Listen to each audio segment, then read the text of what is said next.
Сәлеметсіңдер ме балалар? Бұл 2-ші сынып математика пәні 123-ші сабақ. Шамалар, ұзындығы, ені, периметрі арасындағы тәуелділік тақырыбы. Бірінші тапсырма. П тең, жақша ішінде А қосу Б көбейту 2 формуласын қолданып, кестені толтыр, қорытынды жаса. Бізге кесте берілген, кестеде А ұзындығы берілген, Б ені берілген, А мен В-ның қосындысын және периметрін анықтау керек. Бірінші, А берілген, А тең 4 сантиметрге, Б тең 2 сантиметрге. А мен Б-ның қосындысын анықтаймыз. Ол үшін 4-ке 2 сантиметрді қосамыз. 6 сантиметр. Енді периметрін анықтаймыз. Периметрдің формуласын жазып қойдым. П тең, А мен В-ның қосындысы 6 сантиметрге тең. 6 көбейту 2 деп жазамыз. 6-ны 2-ге көбейткенде 12 болады. 12 сантиметр. Демек, мұнда А мен В-ның қосындысы 6 сантиметрге тең, ал периметрі 12 сантиметр. Екіншісінде Б ені берілген 3 дециметрге тең және периметр берілген. П тең 16 дециметр. Бізге ұзындығын анықтау керек. А белгісіз. Периметрдің формуласы П тең А қосу Б көбейту 2. Осы жерден А-ны табамыз. А тең П бөлу 2 азайту Б болады. А тең периметрі 16 дециметрге тең, 16 бөлу 2 азайту Б 3 дециметрге тең. 3 деп жазамыз. 16-ны 2-ге бөлгенде 8 болады. 8-ден 3 азайтамыз. 5 болады. Сонда А 5 дециметрге тең. Ал А мен Б-ның қосындысын, енді А мен Б-ның қосындысын анықтаймыз. А қосу Б, ол 5 қосу 3 болады. Тең 8 дециметр. Мұнда 8 дециметр деп жазамыз. Ал үшіншісінде А берілген, ұзындығы 6 метр. Және А қосу Б берілген. А қосу Б тең 9 метр. Ені белгісіз және периметрі белгісіз. Енін анықтау үшін 9 метрден 6 метрді азайтамыз. 9 азайту 6 тең 3 метр болады. Демек, ені 3 метрге тең. Ал периметрін анықтау үшін 9-ды 2-ге көбейтеміз. 9 көбейту 2 тең 18 болады. 18 метр. 18 метр. Бұл бізде шаршының периметрінің формуласы. Демек, біріншісінде шаршының қабырғасы берілген, периметрін анықтаймыз және П бөлу 4-ті анықтаймыз. А тең 3 сантиметр. Периметрін анықтау үшін осы формуланы пайдаланамыз. П тең шаршының қабырғасы 3 сантиметрге тең, оны 4-ке көбейтеміз. 3 көбейту 4 тең 12 сантиметр. Енді П бөлінген 4-ті анықтаймыз. Периметрі П бөлу 4 тең, периметрі 12-ге тең, оны 4-ке бөлеміз. Тең 3 сантиметр болады. Сонда периметрі 12 сантиметр, ал П бөлу 4 тең 3 сантиметрге тең. Екіншісінде периметрі берілген, П тең 24 дециметр. А белгісіз, А тең, ол П бөлінген 4-ке тең. Сонда 24-ті 4-ке бөлеміз. тең 6 болады. 6 дециметр. Сонда А тең 6 дециметрге, П бөлу 4 тең 6 дециметрге. Келесі үшінші, П бөлу 4 белгілі. П бөлу 4 тең 2 метрге тең. Демек, А қабырғасы да 2 метрге тең болады. А тең 2 метр. Енді периметрін анықтаймыз. Периметрдің формуласы П тең А көбейту 4. А 2 метрге тең, оны 4-ке көбейткенде 8 метр болады.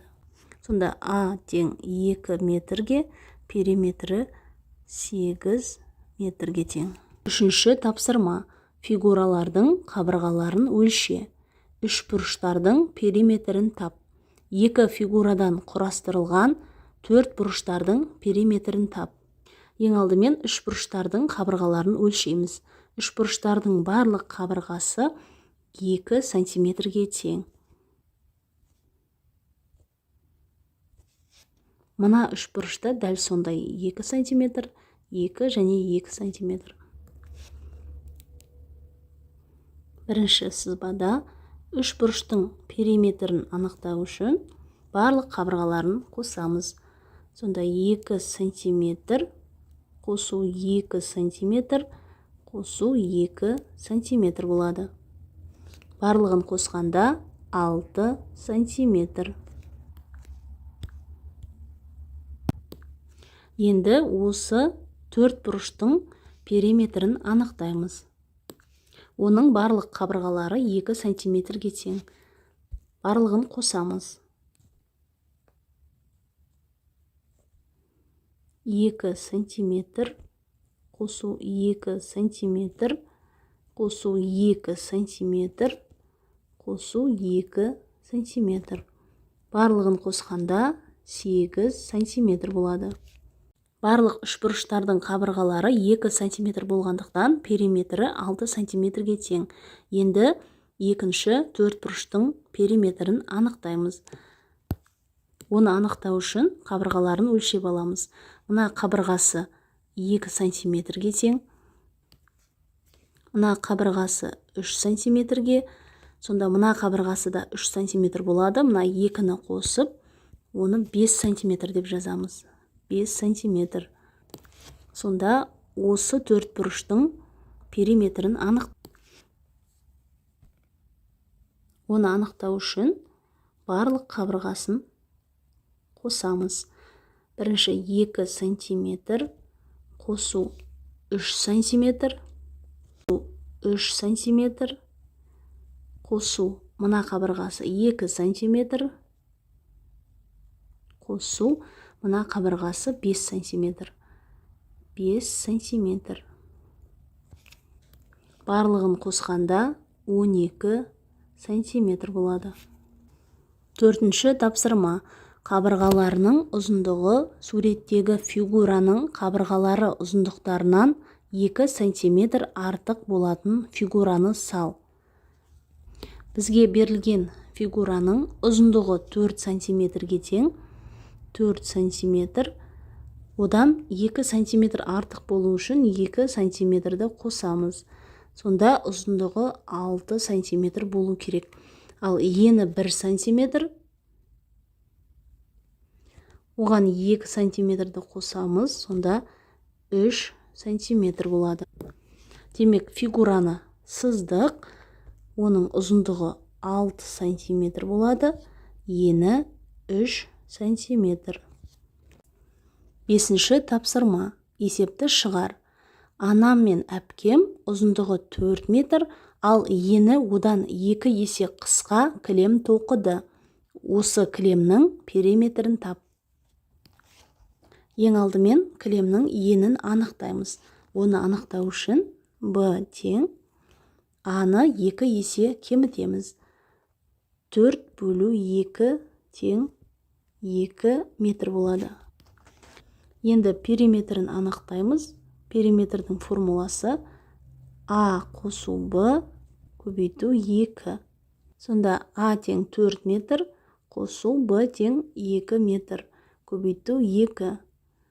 4-ке 2-ні қосқанда 6 болады. 6-ны 2-ге көбейткенде 12 метр болады. Жауабы кілемнің периметрі 12 метр. 6-шы тапсырма. Теңдеулерді шеш. Бірінші теңдеу x бөлу 5 тең 8. X-ті табамыз. X тең. Ол үшін 8-ді 5-ке көбейтеміз. 8 көбейту 5. X тең 40-қа. X-тің орнына 40-ты қойып теңдеуді тексереміз. 40 бөлу 5 тең 8. 8 тең 8. Келесі теңдеу, күрделі теңдеу, жай теңдеуге айналдырамыз. Y азайту 14-ті жазамыз. 51-ге 29-ды қосып аламыз. 80 болады. Енді Y-ті табамыз. Y тең 80-ге 14-ті қосамыз. Y тең 94-ке. Y-тің орнына 94-ті қойып, теңдеуді тексереміз. 94 азайту 14 тең 51 қосу 29. Теңдеудің екі жағы да 80 тең 80-ге. Келесі күрделі теңдеу, жай теңдеуге айналдырамыз. 16 қосу с-ны жазып аламыз. 97-ден 48-ді азайтамыз. 49 болады. Енді с-ны табамыз. С тең, ол үшін 49-дан 16-ны азайтамыз. С тең 33-ке. С-ның орнына 33-ті қойып, теңдеуді тексереміз. 16 қосу 33 тең 97 азайту 48. Теңдеудің екі жағы да 49 тең 49-ға. 7-ші тапсырма. Үшбұрыштың қабырғаларын өлше және периметрін тап. Үшбұрыштың қабырғаларын өлшейміз. Мына қабырғасы 4 сантиметрге, мына қабырғасы 3 сантиметрге, ал мына қабырғасы 5 сантиметрге тең. Сонда А тең 4 сантиметр, Б тең 3 сантиметр, С тең 5 сантиметр деп аламыз. Периметрін анықтау керек. Үшбұрыштың периметрінің формуласы А қосу Б қосу С. А 4 сантиметрге, Б 3 сантиметрге, С 5 сантиметрге тең. Барлығын қосқанда 12 сантиметр болады. Жауабы үшбұрыштың периметрі 12 сантиметр. Кім жылдам? 8-ші тапсырма. Табиғаттағы кейбір құстардың массалары мен дене тұрқының ұзындықтарын салыстыр. Бізге бүркіт, қозықұмай және жапалақ құстары берілген. Оларды салыстырамыз. Бірінші массасы бойынша салыстырамыз. Бүркіттің массасы 5 килограмм, ал қозықұмай 6 килограмм. Екеуін салыстырсақ 6 килограмм артық. Келесі қозықұмай мен жапалақты салыстырамыз. Қозықұмай 6 килограмм, жапалақ 2 килограмм. 6 мен 2-ні салыстыратын болсақ, әрине 6 артық. Келесі бүркіт пен жапалақты салыстырайық. Бүркіт 5 килограмм, ал жапалақ 2 килограмм. 2 мен 5-ті салыстырсақ, әрине 5 артық. Енді дене тұрқының ұзындығы бойынша салыстырамыз. Бүркіттің ұзындығы 95 сантиметр.